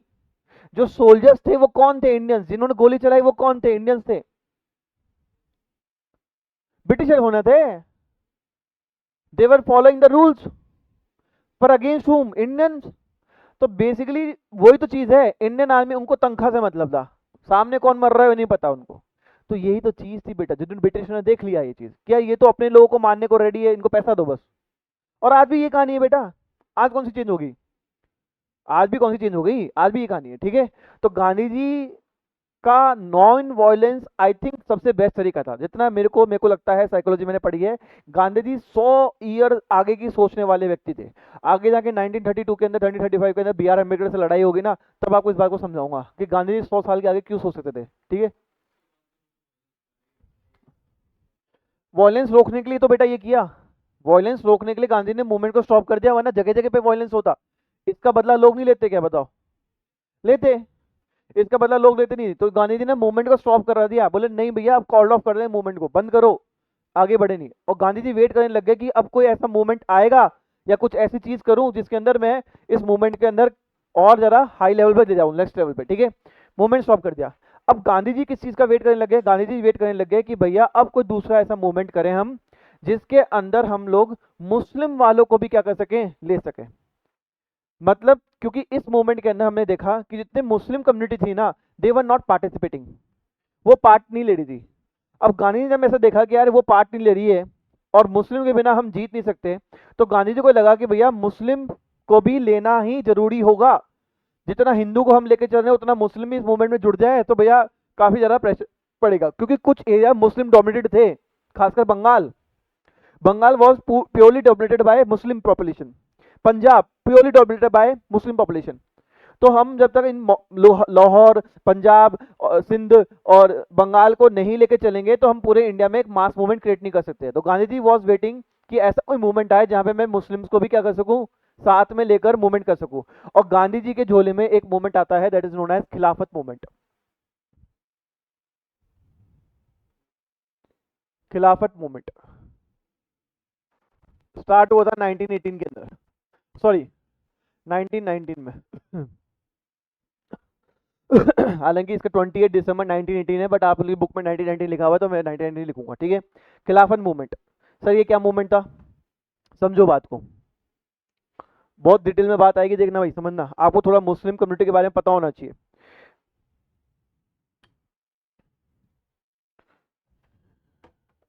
Muslim community के बारे में पता करूं तो बेटा, मुस्लिम कम्युनिटी जो है उनका रिलीजन ज्यादा पुराना नहीं है। जैसे सनातन धर्म का रिलीजन है, ये बहुत पुराना रिलीजन है। हम इसका देखें ना तो हमें पता ही नहीं चलता कि कब शुरू हुआ था, पता ही नहीं चलता कब शुरू हुआ था। पर हम मुस्लिम कम्युनिटी जो रिलीजन है उसको हम पता कर सकते हैं, इस्लाम धर्म जो है उसको पता कर सकते हैं। लगभग लगभग 600 साल एडी के अंदर ये चालू हुआ था, जब एक व्यक्ति मोहम्मद प्रॉफिट, जो मोहम्मद प्रॉफिट जो थे वो बेसिकली जन्म लेते हैं, और जन्म लेके बेटा वो ज्ञान के रास्ते पे निकलते हैं, अगर मैं बोलूँ तो। और जब उनको ज्ञान के रास्ते में मिलते हैं तो वो एक पहाड़ी पे चले जाते हैं, पहाड़ी में जाते हैं, वहाँ पे कुछ करते हैं, और उसके बाद में जब पहाड़ी से वापस आते हैं तो उनके हाथ में एक किताब होती है। उस किताब को जब लोग पूछते हैं कि भाई साहब ये किताब क्या है, तो बोले कि भैया मैं मैसेंजर ऑफ गॉड हूँ। वो खुद को क्या बनाते हैं? भगवान का दूत, मैसेंजर ऑफ गॉड। मैं भगवान का भगवान नहीं बोलूंगा क्योंकि फिर दोबारा हो जाएगा। मैं अल्लाह का दूत हूँ, ठीक है, अल्लाह का दूत हूँ। और ये जो बुक है ये कुरान है। ये क्या है? कुरान। और इस कुरान के अंदर कुछ गाइडलाइंस लिखी हुई है जिस हिसाब से ह्यूमन चलने चाहिए, ठीक है। और मोहम्मद साहब जो होते हैं उस गाइडलाइंस को क्या करते हैं, लोगों को बताना शुरू करते हैं। और जो गाइडलाइंस होती है ना वो लोगों को अच्छी लगती है, लोग उनसे जुड़ते हैं, और एक रिलीजन चालू होता है जिसको हम बोलते हैं इस्लाम धर्म। क्या बोलते हैं उसको हम? इस्लाम। तो इस्लाम धर्म का जन्म होता है। कहानी ये होती है, थोड़ी कॉम्प्लिकेटेड कहानी सी है और कंट्रोवर्शियल भी कहानी है, ठीक है ना। तो जहाँ कंट्रोवर्शियल है वहां मैं माइक को वो कर दूंगा ऑफ, ठीक है। तो इस्लाम धर्म जब चालू होता है बेटा हमारे पास में, तो उसको चालू करने वाले प्रॉफिट साहब होते हैं, ठीक है। अब जो प्रॉफिट साहब थे उन्होंने कर दिया चालू। इनकी डेथ के बाद क्या, तो जैसे ही इनकी डेथ होती है ना, वैसे ही इस्लाम धर्म में दो कम्युनिटी बन जाती है। हर जगह बनी हुई है। जैसे जैनिज्म में दो कम्युनिटी है, श्वेतांबर एंड दिगंबर। आपने देखा होगा कई ऐसे लोग होते हैं जो सफेद कपड़ा मुंह पे पट्टी लगा के चलते हैं जैन के अंदर, और कई ऐसे व्यक्ति हैं जो पूरे नंग अवस्था में चलते हैं जैन में, कोई कपड़े नहीं पहनते। जैन जैन में दो लोग हैं, दो सेक्ट है। ऐसे पंजाबी में भी है, सिख सिख धर्म में भी है, दो सेक्ट है। दो नहीं, वहां पे बहुत सारे सेक्ट हो चुके हैं। एक आपने देखा होगा जो एकदम ब्लू कलर के कपड़े पहनते हैं, लंबी चौड़ी पगड़ी पहनते हैं, और एक नॉर्मल पगड़ी पहनते हैं। हिंदुज्म में भी है, कई लोग शिविज्म को फॉलो करते हैं, नहीं शिव जी को फॉलो करते हैं, कई वैष्णविज्म फॉलो करते हैं, नहीं विष्णु जी को फॉलो करते हैं। ऐसे सेक्ट बने हुए। तो हर एक धर्म के सेक्ट बने हुए हैं, है ना? दो कम्युनिटी बन गई। तो यहाँ पे भी दो कम्युनिटी बन गई, एक होती है सुन्नी मुस्लिम्स और एक हो गई शिया मुस्लिम्स। आपने देखा भी होगा आमतौर पे सुन्नी मुस्लिम और शिया मुस्लिम्स, ये एक कम्युनिटी बन गई, मतलब इस्लाम धर्म को फॉलो करने वाले दो सेक्ट बन गए। इसके बाद में एक और आते हैं सूफी, वो लास्ट में आते हैं। सूफी तो आपने गाने खूब सुने होंगे, गाने सुनते हो ना आप लोग सूफी? मौला मेरे मौला मेरे मौला मेरे, गाना नहीं सुना कभी? अरे तुम लोग सूफी गाने बहुत सुनते हो। अभी वो कौन सा आया था, वो राहत फतेह अली सारा सूफी गाने गाता है। राहत फतेह अली खान, कौन कौन से गाने आते हैं वो? अरे कौन कौन से गाने आए थे अभी? बेवफा तेरा मासूम चेहरा भूल जाने को तेरे काबिल नहीं है, ये सूफी है। सारे सूफी गाने हैं जो आप लोग सुनते हो, जितने भी गाने आपको लगते हैं ना, सारे सूफी गाने जो भी ये गाते हैं ना, राहत फतेह अली खान हो गया, सारे सूफी गाने गाए इसने, ठीक है? तो ये सूफी बाद में आता है, ये तो लेटर है। पर मेन तो सुन्नी और शिया मुस्लिम से। मेन कौन है? शिया मुस्लिम है, सुन्नी मुस्लिम से। आपने देखा होगा कि कई मुसलमान जो होते हैं मुहर्रम मनाते हैं, तो मुहर्रम मनाते वक्त अपने आप को चाबुक मारते हैं। देखा आपने कभी? वैसे मुहर्रम के अंदर आप कभी सिटी तरफ जाना ही मत, क्योंकि सिटी की तरफ आपको दिखेगा ये सब चीज। पूरी एक यात्रा निकालते हैं जिसमें अपने आप को चाबुक मारते हुए चलते हैं, और अल्लाह अकबर ऐसे ऐसे मारते चलते हैं, ठीक है ना? वो कौन होते हैं? वो होते हैं हमारे सुन्नी मुस्लिम्स। कौन होते हैं वो? सुन्नी मुस्लिम्स। और सिया मुस्लिम उस दिन ईद बनाते हैं, मीठी खीर बांटते हैं। दो ईद आती है, एक बकरे वाली ईद, एक मीठी खीर। तो बकरे वाली ईद और मीठी खीर, तो उस दिन ये लोग क्या करते हैं, मुहर्रम के वक्त मीठी खीर बनाते हैं और एक बकरे वाली ईद दोनों मनाते हैं। कहानी क्या है बताता हूँ। जैसे ही मोहम्मद साहब का डेथ होती है, तो इनके बीच में लड़ाई होती है कि मोहम्मद साहब की गद्दी कौन पकड़े। आपस के लोग जो उनके होते हैं, जो जुड़े हुए थे, जो उनके राइट हैंड लेफ्ट हैंड थे, तो उनके बीच में लड़ाई होती है कि भैया पकड़े कौन, पहली गद्दी कौन पकड़े। तो कई लोग जो होते हैं वो मोहम्मद साहब के जो साले साहब थे, साले साहब, उनको मानते कि भैया उनको गद्दी पकड़नी चाहिए। साले साहब मतलब, हाँ साला, ठीक है ना? तो साले साहब को बोलते हैं कि भैया उनको गद्दी पकड़नी चाहिए। और कई जो होते हैं वो उनके उनके बेटी के हस्बैंड, बेटी के हस्बैंड को क्या बोलेंगे? अरे बेटी के हस्बैंड को क्या बोलेंगे? जवाई। तो कई बोलते हैं उनके जवाई साहब को। अरे जीजा जी तो बहन बोलेगी ना। अरे मोहम्मद प्रॉफिट साहब के बेटी का हस्बैंड है, तो वो बोलते हैं कि जवाई साहब को क्या मानना चाहिए? इनकी गद्दी पकड़नी चाहिए। जो लोग बोलते हैं जवाई साहब को गद्दी पकड़नी चाहिए, वो तो कौन होते हैं? शिया मुस्लिम। और जो बोलते हैं साले साहब को गद्दी पकड़नी चाहिए, वो कौन होते हैं? सुन्नी मुस्लिम। ठीक है, कोई दिक्कत वाली बात है? चलो, अब हुआ ये कि जो सुन्नी मुस्लिम में साले साहब थे ना, ये इनके पहले शिष्य भी थे, फर्स्ट डेसिपल। साले साहब वॉज दी फर्स्ट डेसिपल। डेसिपल मतलब कि पहले शिष्य, पहले। तो लोग बोले कि भैया पहला शिष्य, उसी को अपने गुरु की गद्दी पकड़नी चाहिए। तो लोग जो बोलते थे कि भैया जो आपके पहले शिष्य थे मोहम्मद साहब को गद्दी उनकी पकड़नी चाहिए, और ये बोलते हैं कि भाई नहीं, ये तो भले शिष्य होंगे पर इनका ज्यादा हक बनता है, बेटी का लड़का है भाई, बेटी का हस्बैंड है, इनका हक बनता है, तो इनको पकड़नी चाहिए। ऐसे करके दो कम्युनिटी डिवाइड हो गई। ठीक है, दो कम्युनिटी डिवाइड हो गई। कोई दिक्कत वाली बात है बेटा? जो ये सुन्नी मुस्लिम वाले हैं, ये मुहर्रम क्यों बनाते हैं, इसके पीछे रीजन है। जब कम्युनिटी डिवाइड हुई तो ये माना गया, ये बोला गया कि भैया ये कुरान में जो चीजें लिखी हुई हैं, या पूरे जो इस्लाम धर्म को समझाने वाला हो, वो कोई एक रिलीजियस पर्सन तो होना चाहिए, रिलीजियस पोस्ट। तो एक पोस्ट का निर्माण किया गया, उस पोस्ट को बोलते हैं खलीफा। क्या बोलते हैं उसको हम? और ये खलीफा जहां बैठता है वहीं पे लोग नमाज अदा करते हैं।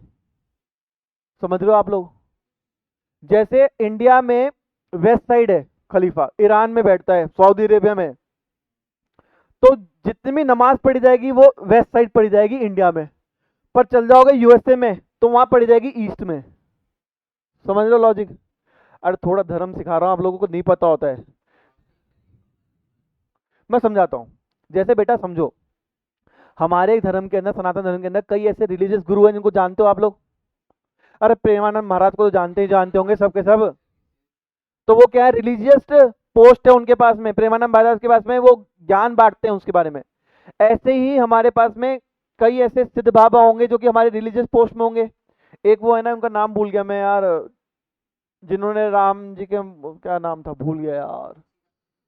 अरे नहीं, तुलसी जी नहीं बोल रहा मैं अभी, जिन जो कि ना देख नहीं सकते, नेत्रहीन है, पर उन्होंने राम भट्टाचार्य बी से कुछ नाम है उनका, बहुत ऊपर पोस्ट में है वो भी। वो है ना देख नहीं सकते, पर उनको कॉन्स्टिट्यूशन, सारी रामायण सब कुछ पता है उन्होंने, और उन्होंने ही ना कहीं सबूत दिए थे कि राम मंदिर यहाँ बना था। ठीक है ना? उनके कारण ही बेटा केस जीते अपन। तो उनका नाम भूल गया मैं, नाम भूल गया, अभी दिमाग में नहीं आ रहा, स्लिप हो रहा है नाम, इतनी सारी चीजें होती हैं दिमाग में भूल जाते हैं। ठीक है? तो समझो बात को। तो ऐसे हमारे भी धर्म में रिलीजियस पोस्ट बनी हुई है ना, रिलीजन वाइज पोस्ट बनी हुई है। ऐसे ही इस्लाम धर्म में एक पोस्ट बनाई गई, सबसे ऊंची पोस्ट। उस पे जो बैठेगा ना उसको हम क्या बोलेंगे, खलीफा। क्या बोलेंगे? खलीफा। और वो पूरे मुस्लिम धर्म का नेतृत्व करेगा, लीडरशिप होगी उसके अंदर, जो बोला जाएगा वही करेगा। ध्यान रखना, इसी ने बोला था कि 4 वाइफ रखो, तो इसलिए आज तक हर कोई 4 वाइफ रखता है, मतलब मुस्लिम धर्म में। समझ में आया आप लोगों को? अरे 4 वाइफ का भी रीजन था। उसका रीजन ये था क्योंकि इस्लाम धर्म में लड़ाइयां बहुत करी, और लड़ाई में कौन जाते हैं? पुरुष। इनकी पॉपुलेशन पूरी खत्म हो गई, इस तरीके से पॉपुलेशन खत्म हो गई कि 3 फीमेल के ऊपर 1 मेल बचा था। तब खलीफा ने ये कानून बनाया, कानून नहीं बोलूंगा, इनके अंदर बोलते हैं कानून का जगह मैं अगर यूज करूं वर्ड, तो इसको बोलते हैं फतवा जारी किया। फतवा जो होता है वो ऑर्डर होता है, इस्लाम धर्म में फतवा का मतलब ऑर्डर होता है। तो इन्होंने ऑर्डर जारी किया कि अब से पॉपुलेशन को दोबारा बराबर 50-50 मेल एंड फीमेल आने के लिए एक इंसान 3 वाइफ 4 वाइफ रख सकता है। तो ये रीजन था। पर ये फतवा वापस ले लिया गया था कब? 1989 के अंदर। और 1989 के अंदर सारी कंट्री में सब खत्म हो चुका, अब केवल इतनी कितनी वाइफ रख सकते हैं? 1 वाइफ रख सकते हैं। पर कई कंट्रीज आज तक नहीं मानती, जैसे India is one of them, Saudi Arabia is one of them. वो नहीं मानती, वो बोलती हमारे फतवा तो वही है भैया, 4 वाइफ रखो, 5 रखो, 10 रखो, हम तो वो मानेंगे। इंडिया में भी नहीं मानते मुस्लिम। ठीक है? समझ में आया बात को? अरे बाप रे, समझाना कितना हार्ड है। हाँ ठीक है, तो कहने का मतलब ये हो गया कि खलीफा पोस्ट बनाएगी। अब जो ये खलीफा पोस्ट थी ना, खलीफा पोस्ट, ये बैठा करती है टर्की में। मतलब एक इंसान को बनाया, टर्की के अंदर रख दिया गया, भैया आप खलीफा हो। ठीक है? ईरान का राजा था एक, ईरान का राजा चाहता था कि भैया मेरे को तो ये पोस्ट चाहिए किसी भी हालत में। तो इसने सुन्नी के जो उस वक्त के हाईएस्ट पोजीशन में थे, जिनका नाम था अबू बकर, उनको बुलाया अपने पास में, क्या आप मेरे पास में आओ एक बार, मुझे आपसे काम है। वो गया, और गया, उसको वहीं मार दिया, वहीं पे उसको मार दिया, विदाउट रीजन, कि मेरे को खलीफा की पोस्ट मिल जाएगी। तो लोग जो होते हैं अबू बकर की याद में ही मुहर्रम बनाते हैं कि क्यों हमने उसको भेजा कि आप ईरान के राजा से जाके मिल के आओ। तो एक तरीके से उनका ये इस तरीके से दिखाने तरीका है कि भैया हमने अपने खलीफा को मरवाया है, क्यों अबू बकर को हम ईरान भेजे हम। ठीक है? इसलिए वो इस दिन क्या करते हैं, इनकी डेथ एनिवर्सरी पे क्या करते हैं, मुहर्रम बनाते हैं, अपने आप को मारते हैं, खुद को पनिश करते हैं कि हमने क्यों भेजा अपने खलीफा को वहां पे। समझ में आया? मुहर्रम का रीजन समझ में आया? अरे हर फेस्टिवल का रीजन होता है, ठीक है ना, बस आपको पता नहीं होता है। ठीक है? तो ये पूरा इस्लाम धर्म है। दोबारा बताता हूँ, इस्लाम धर्म को प्रॉपर भाई साहब ने शुरू किया, जैसे इनकी डेथ हुई 2 सेक्ट में डिवाइड हुआ, एक हुए सुन्नी मुस्लिम, एक हुए शिया मुस्लिम। जो सुन्नी मुस्लिम थे वो मानते थे कि साले साहब जो हैं वो क्या होंगे, खलीफा की पोस्ट पे बैठेंगे। ये बोलेंगे भैया जवाई साहब बैठने चाहिए हमारे पास में। ईरान का राजा चाहता था कि खलीफा की पोस्ट उसको मिल जाए, इसने अबू बकर यानी साले साहब को बुलाया, मरवा दिया, मरवा दिया। उस दिन से मुहर्रम मानने लगे ये लोग, और ये लोग खुश हो गए, हाँ हमारा खलीफा रहेगा। तो ये उस दिन मीठी खीर मांगते हैं। फरमाया? ये लोग मीठी खीर मानते हैं, और ये लोग क्या करते हैं, मुहर्रम मनाते हैं कि भैया हमने क्यों अपने खलीफा को मरवाने के लिए भेज दिया, और ये उस दिन मिठाई बांटते हैं। समझ लॉजिक? चलो, तो जब ब्रिटिशर थे ना, तो ब्रिटिशर में टर्की पे ऊपर कंट्रोल कर लिया। टर्की के ऊपर भी ब्रिटिश का कंट्रोल था बेटा, ब्रिटिशरों ने 53 कंट्रियों पे कंट्रोल किया था, 53 कंट्रीज पे। और जितनी भी 53 कंट्रीज है ना, आप देखोगे यहीं पे कॉमनवेल्थ गेम्स होते हैं। अगर आपको देखना हो ना कौन कौन सी कंट्री में ब्रिटिश ने कंट्रोल किया था, तो कॉमनवेल्थ गेम्स कौन कौन कंट्री खेलती है वही आ जाएगी सारी, ठीक है। तो टर्की की जैसी खलीफा की पोस्ट थी ना, तो ब्रिटिश ने बोला आज से कोई भी खलीफा की पोस्ट नहीं रहेगी। ये पंगा ले लिया इन्होंने ब्रिटिशरों ने। हम आज की कहानी में आ गए, 1919 में आ गए, खलीफा मूवमेंट क्यों चालू हुआ, खिलाफत मूवमेंट चालू क्यों हुआ, हम उस पर आ गए। उसको समझाने के मुझे खलीफा की पोस्ट समझानी पड़ी आपको, कि धर्म कैसे बना, उसमें खलीफा की पोस्ट कैसे बनी, वो समझा दी मैंने आपको। तो टर्की में उस वक्त बैठा करते थे खलीफा, मुस्लिम धर्म के सबसे बड़े प्रतिनिधि, रिप्रेजेंटेटिव सबसे बड़े। तो ब्रिटिश ने जैसे कंट्रोल किया, ब्रिटिश ने बोला कि आज से कोई भी खलीफा नहीं रहेगा, देयर इज नो खलीफा। जिससे सारे कंट्री जहां मुस्लिम फैले हुए थे वो इस बात से चिढ़ गए, बोले भाई साहब आप कौन होते हो हमारे रिलीजियस में घुसने की कोशिश कर रहे हो। इंडिया में भी जो मुस्लिम रहेंगे वो क्या करेंगे, इसके खिलाफ में गुस्सा दिखाएंगे। और यही गांधी जी को बात मिल गई कि भैया मुस्लिम लोग चिढ़े बैठे हैं ब्रिटिशरों से। तो गांधी जी और बड़े नेता गए कहां पे, मुस्लिमों के बड़े नेता के पास में, और वहां उनसे बोला कि भैया आप लोग यहाँ बैठे बैठे इंडिया के अंदर खिलाफत मूवमेंट कर रहे हो, पर वो खिलाफत मूवमेंट रिस्ट्रिक्ट टू कहां तक है, Muslim community, Hindu are not participating, Hindu को हम लेके आएंगे, मुस्लिम भी आप ले आओ, और साथ में क्या करते हैं हम national movement against the Britisher चालू करते हैं, and that is known as non cooperation movement.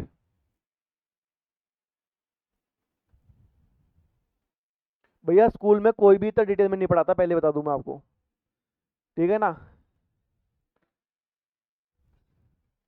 तो नॉन कॉपरेशन मूवमेंट जो है वो 1920 के अंदर स्टार्ट किया, जहां पर खिलाफत मूवमेंट के साथ में नॉन कॉपरेशन मूवमेंट को साथ में लाया गया, ताकि हिंदू एंड मुस्लिम दोनों यूनाइट वे के अंदर क्या करें, मूवमेंट करें। और ये काफी सक्सेसफुल भी रहा, क्योंकि ब्रिटिशरों को पहली बार समझ में आया कि भैया एकता की ताकत होती है। ब्रिटिशरों के खिलाफ में बहुत अच्छा मूवमेंट स्टार्ट किया। इस मूवमेंट के अंदर गांधी ने बोला कि बेटा नॉन कॉपरेशन मतलब अब हम ब्रिटिशरों के साथ में कॉर्पोरेट करेंगे ही नहीं, जो अभी तक हम करते आ रहे थे। हम ब्रिटिशरों के अंडर में काम कर रहे थे, ब्रिटिशरों का काम कर रहे थे, हम नहीं करेंगे। लोगों को साफ इंस्ट्रक्शन दे दी कि जो जो बेटा हमारे इंडियन आर्मी के अंदर जितने भी लोग सोल्जर्स हैं, वो सारे के सारे भारतीय सोल्जर्स जो हैं वो आर्मी छोड़ के चले जाएं। लोगों ने किया। जितने भी ब्रिटिश स्कूल में पढ़ा जा रहा है, क्रिश्चियनरी स्कूल में, मिशनरी स्कूल में पढ़ाया जा रहा है, वो सारे बच्चे छोड़ के चले जाएं। तो बच्चे छोड़ दिए। जितने भी प्रोफेसर्स लगे हुए हैं हमारे ब्रिटिश गवर्नमेंट के स्कूल्स के अंदर, ब्रिटिश पार्लियामेंट के अंदर जो लॉयर्स लगे हुए हैं, ब्यूरोक्रेट्स लगे हुए हैं, आईएएस आईपीएस लगे हुए हैं, वो सब कलेक्टर सबको छोड़ के चले जाएं। सब ने फॉलो किया। जितने भी ब्रिटिश गुड्स आप पहनते हो वो सारे के सारे गुड्स को है ना पब्लिकली लेके आके पाइल में इकट्ठा किया और आग लगा दी। डीजल फेंक के आग लगा दी, घासलेट फेंक के आग लगा दी। ये सब हुआ। लोगों ने जितना बोला, गांधी जी ने जो चीज बोली गांधी ने बोला। गांधी ने बोला कि भैया अब ये कोट पैंट मैं भी नहीं पहनूंगा, मैं भी अब क्या पहनूंगा, भारतीय कपड़े पहनूंगा, खादी पहनूंगा, खुद का बनाया हुआ। और तभी से ही खादी पहनने लगे गांधी जी। इससे पहले गांधी जी कोट पैंट में घूमा करते थे, ध्यान रखना। इसके बाद से खादी पहनने लग गए, नॉन कॉपरेशन मूवमेंट के बाद से ही गांधी जी खादी पहनने लग गए। तो ये सारी चीज जो है ना बॉयकॉट कर दिया ब्रिटिशर्स का। ब्रिटिशर्स की जितनी भी चीजें थी ना सबका बॉयकॉट कर दिया, बॉयकॉट कर दिया। और नॉन कॉपरेशन मूवमेंट में लोगों ने बहुत अच्छी तरीके से पार्टिसिपेट भी किया। दिक्कत कहां हुई, गांधी जी ने एक चीज कैलकुलेट नहीं करी कि आप सबको नौकरी से तो निकलवा रहे हो, थोड़ा बहुत वो सेविंग से चला भी लेंगे अपना घर, पर लंबे टाइम तक नहीं। आप खुद सोचो, आप खुद सोचो, आपके पास सेविंग है, आप घर, चलो गांधी जी कहने पे करे, आपने देश के लिए कर भी लिया, एक समय तो पैसा खत्म होगा ना। और जब पैसा खत्म होगा दोबारा जाना पड़ेगा ना आपको, वहीं जाना पड़ेगा जहां पे आप जॉब करते रहे। आप जॉब तो मांगोगे ना। इंडियन कंपनी थी कितनी, कितने लोगों के पास जमीन थी जो काम कर लेंगे, खेती बाड़ी कर लेंगे। तो गांधी जी ने ये सोचा था कि ये जो मूवमेंट है ये मुश्किल से मुश्किल 5 से 6 महीने चलेगा, और 5 से 6 महीने भारतीय लोग मैनेज कर लेंगे, हम लोग उनके अंदर आग लगा के रखेंगे तो ये मैनेज कर लेंगे। पर ये मूवमेंट 2 साल खींचा, 2 साल। अंततः जितने लोगों ने नौकरी छोड़ी थी वो सबके सब ज्वाइन करे, जितने सिपाहियों ने नौकरी छोड़ी थी वो सब ज्वाइन करे, जितने प्रोफेसर, जितने लॉयर, जितने आईपीएस आईएएस कलेक्टर, जितने नौकरी छोड़ दी थी गांधी जी कहने पे, वो धीरे धीरे वापस ज्वाइन करने लगे। वो धीरे धीरे वापस आने लगे। और 1922 के अंदर एक ऐसा कांड होता है जिससे ये मूवमेंट को, गांधी जी को बंद करना पड़ता है। तो 1920 के अंदर स्टार्ट होता है बेटा, ये कौन से सेशन में स्टार्ट होता है ये सब चीज लिखवाऊंगा मैं आपको, बहुत इंपॉर्टेंट है ये। पर ये मूवमेंट जो होता है ये 1922 के अंदर, ये मूवमेंट जो होता है उसको रोक देते हैं गांधी जी। और क्यों रोकते हैं? क्योंकि एक कांड होता है। कांड कौन सा होता है? चौरा चौरी कांड।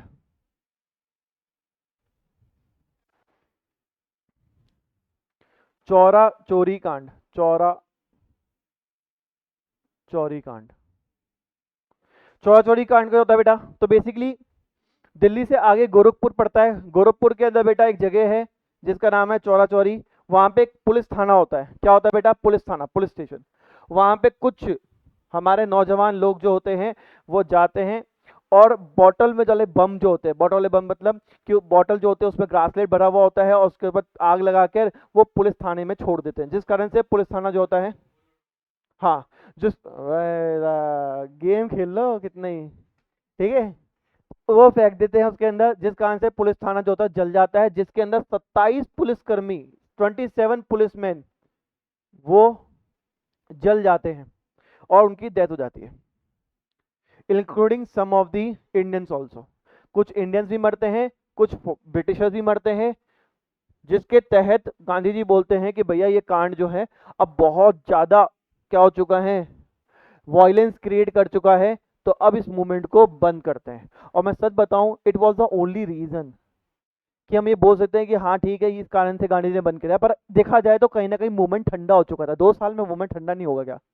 गांधी जी की बात जो थी वो सारी की सारी सही थी, लोगों ने सब कुछ छोड़ भी दिया, गांधी जी कहने पे सब कुछ छोड़ दिया, पर अंततः दोबारा वापस गांधी जी को वो उनको नौकरी पे आना ही पड़ा, क्योंकि भैया आमदनी कब तक चलाते? 2 साल के अंदर तो भैया पैसा खर्च होगा ही होगा।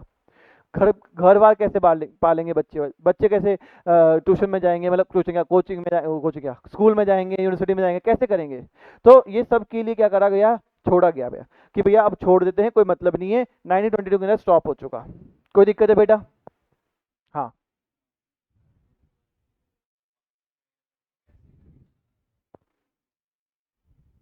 बेटा, गांधी जी का ये था कि मैं 5 से 6 महीने में घुटने टेक दूंगा, मतलब ब्रिटिशर घुटने टेक देंगे। पर ब्रिटिशर ने भी बेटा इस चीज को बहुत डिले करा, इस चीज को बहुत डिले कर दिया। और जब डिले करेंगे तो ऑब्वियस बात है लोगों के पैसे वैसे कब खत्म हो जाएंगे, तो वापस ज्वाइन करना ही पड़ेगा। गांधी जी को लगा था कि 5 6 महीने में ब्रिटिशर जो आएंगे ना वो अपने आ जाएंगे अपने, और ये हम जो कंडीशन बोलेंगे ब्रिटिशर उसको मानने को रेडी हो जाएंगे।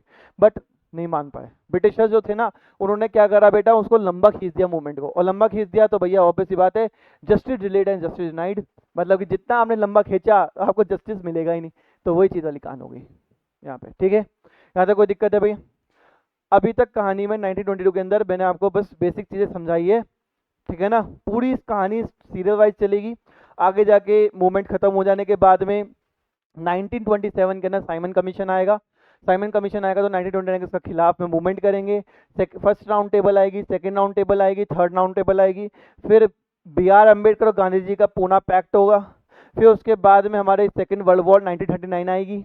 फिर सेकेंड वर्ल्ड वॉर छोड़ के जाएंगे 1945 के अंदर, जब हमारे पास में ब्रिटिशर बोल देंगे भैया ठीक है अब आप इंडिया जो है आप अपना कॉन्स्टिट्यूशन बनाओ, और 1947 में हम कॉन्स्टिट्यूशन को लॉन्च करेंगे और इंडिपेंडेंट को करेंगे, ठीक है? हालांकि आपकी स्टोरी जो है वो 1935 तक ही दे रखी है, पर मैं पूरी कराऊंगा स्टोरी, ठीक है ना? पूरा कैसे कैसे वो शॉर्ट बता दूंगा आपको। अभी नॉन कॉपरेशन मूवमेंट के अंदर हमारे पास चीजें बहुत सारी हैं बताने के लिए कि जगह जगह पे नॉन कॉपरेशन मूवमेंट को किस तरीके से लिया गया, वो हम पढ़ेंगे। जैसे एक पढ़ेंगे हम कहानी आंध्र प्रदेश की, कि आंध्र प्रदेश में एक ट्राइबल मूवमेंट चल रहा था, तो वहां पे नॉन कॉपरेशन मूवमेंट को कैसे माना गया, क्या हुआ। एक हम पढ़ेंगे असम के प्लांटेशन वर्कर की, और एक पढ़ेंगे अब अवध के अंदर की किस तरीके से लोगों ने नॉन कॉपरेशन मूवमेंट को क्या क्या किस किस तरह से माना गया, वो अपन पढ़ेंगे नेक्स्ट क्लास के अंदर, ठीक है ना? उसके प्रॉपर तरीके से समझेंगे कहाँ पे क्या गया क्या नहीं गया, और वहाँ पे एक मूवी की स्टोरी भी आएगी RRR, जानते हो ना RRR? वो